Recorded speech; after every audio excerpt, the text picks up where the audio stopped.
Many pensioners are hearing strong warnings about the 300 winter fuel payment and feeling confused, worried, or even frightened about whether the money they depend on to heat their homes will arrive this winter. The phrase "final warning" sounds dramatic, but what actually matters is understanding the rules clearly, because for most people nothing sudden has changed, while for two specific groups of pensioners the payment will not be made, and this is catching many off guard. The problem is not that the payment has been canceled, and it is not that everyone is losing support, but that eligibility rules quietly exclude certain people, and those exclusions are often misunderstood or overlooked. The winter fuel payment is designed as a heating support payment, not a general pension bonus. It exists to help older people cope with higher energy costs during the coldest months, especially those who are most likely to struggle with heating bills. Because of this, the Department for Work and Pensions applies eligibility conditions that are stricter than many people realize. Each year, confusion spreads because headlines focus on the $300 figure, but rarely explain who qualifies and who does not. This leads some pensioners to expect the payment automatically, only to discover later that they are not entitled to it. One important thing to understand is that the winter fuel payment is not linked to how long someone has worked, how much national insurance they have paid, or whether they consider themselves retired. It is also not a reward for reaching pension age in general. It is tied to very specific circumstances during a specific qualifying week. If a pensioner does not meet those conditions, the payment is not made, even if they are elderly, even if they are on a low income, and even if they have received the payment in previous years. The first group of pensioners who will not receive the $300 winter fuel payment are those who live in certain types of care accommodation and receive specific benefits. This is often the most misunderstood exclusion because many people assume that living in a care home automatically guarantees additional support. In reality, the rules work in the opposite way. If a pensioner lives in a care home and receives pension credit, income support, income-based job seekers allowance, or income-related employment and support allowance, they are usually not eligible for the winter fuel payment. The reason given is that heating costs in care homes are generally covered as part of the accommodation, meaning the individual is not directly responsible for heating bills.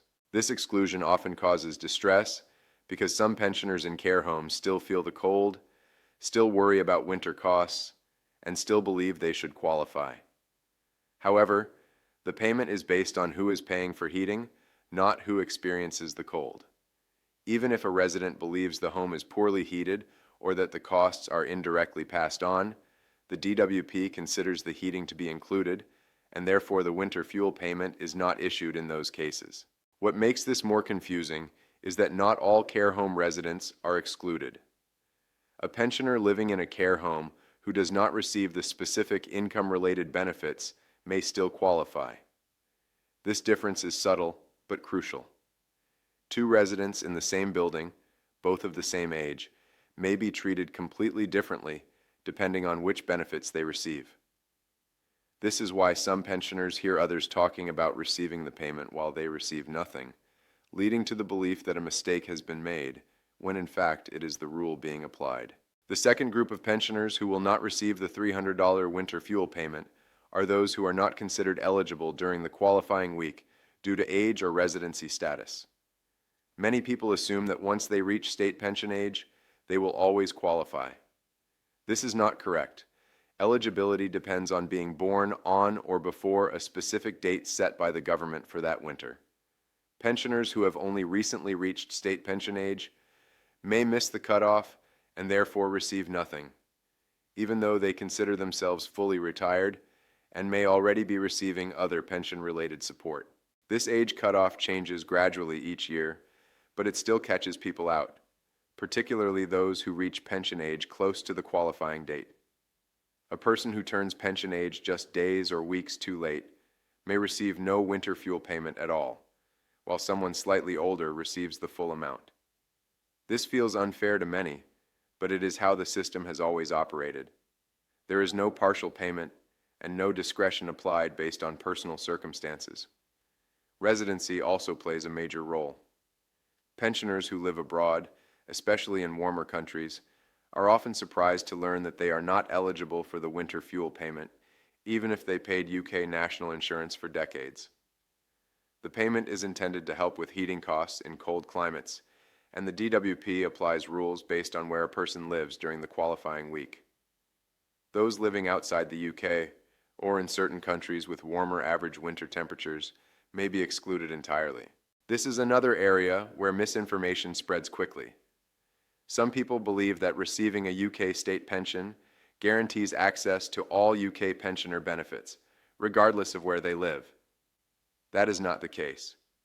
The winter fuel payment is one of the benefits most tightly linked to residency, and being abroad at the wrong time can mean losing the payment for that year, even if someone plans to return later. It is also important to understand that hospital stays can affect eligibility. Pensioners who are in hospital for long periods during the qualifying week may not receive the winter fuel payment, particularly if the stay extends beyond a certain number of weeks. The reasoning is similar to care homes, in that heating costs are not directly paid by the individual during that time. Again, this can feel harsh, especially for people dealing with illness, but it is part of how the rules are applied. What causes the most anxiety is the word warning. In reality, this is not a sudden crackdown or a new penalty. These rules have existed for years, but they are being highlighted more strongly because energy costs remain high and more pensioners are relying on this payment than ever before. When expectations are high, disappointment feels more severe, even when the rules have not changed. Another misunderstanding is the belief that the 300 winter fuel payment is a single fixed amount for everyone. In truth, the amount can vary depending on age and circumstances, and not everyone receives the maximum figure. Some households receive less, and couples may receive a shared payment rather than two separate full payments. When someone hears 300 and then receives a smaller amount or nothing at all, it can feel like something has gone wrong, when in fact it is the structure of the scheme. It is also worth noting that the winter fuel payment is separate from the warm home discount, cold weather payments, and other forms of support. Losing eligibility for the winter fuel payment does not automatically mean losing all winter help. Some pensioners who do not qualify for this payment may still receive support through other schemes, particularly if they are on a low income.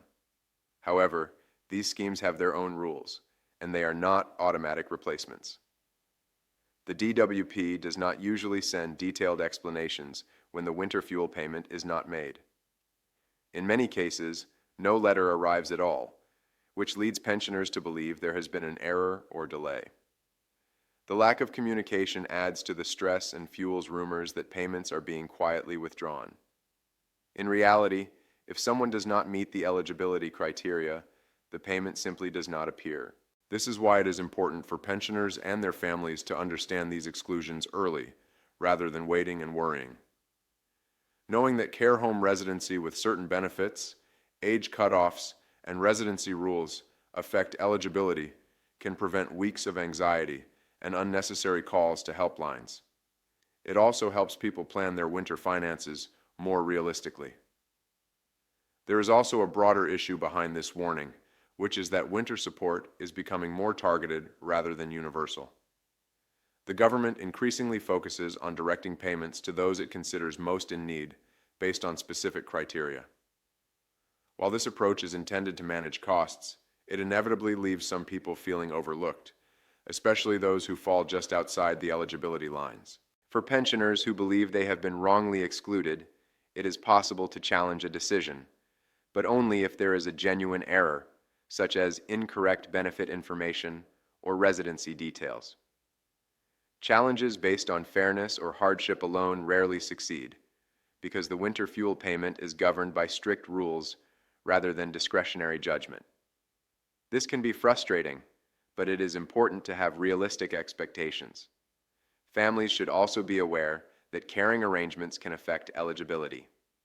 If an older person moves into a care home temporarily or changes benefit status close to the qualifying week, this can alter their entitlement. Even short-term changes can have long-term effects on winter support for that year. Planning and advice become especially important during transitions like these. Ultimately, the key message is not panic, but clarity. The 300 winter fuel payment is still being paid, but not to everyone. Two main groups of pensioners, those in certain care situations, receiving specific benefits, and those who do not meet age or residency requirements during the qualifying period, will not receive it. This is not a punishment, not a new policy, and not a sudden removal of support, but it is a reality that many people only discover too late. Understanding these rules allows pensioners to look for alternative support, budget more accurately, and avoid unnecessary stress during an already difficult season. Winter is hard enough without the added worry of waiting for a payment that was never going to arrive. Clear information, even when it is disappointing, is better than uncertainty fueled by headlines. As winter approaches, conversations about heating costs and support will only grow louder. The most important thing pensioners can do is separate fear from facts, understand where they stand, and seek advice early if they are unsure. The winter fuel payment remains an important source of help for many, but knowing who it does not cover is just as important as knowing who it does. This is why the warning matters. Not because something shocking has happened overnight, but because misunderstanding the rules can leave people unprepared. Knowing the truth now gives pensioners and their families time to adjust, explore other options, and face the winter with clearer expectations rather than last-minute shock.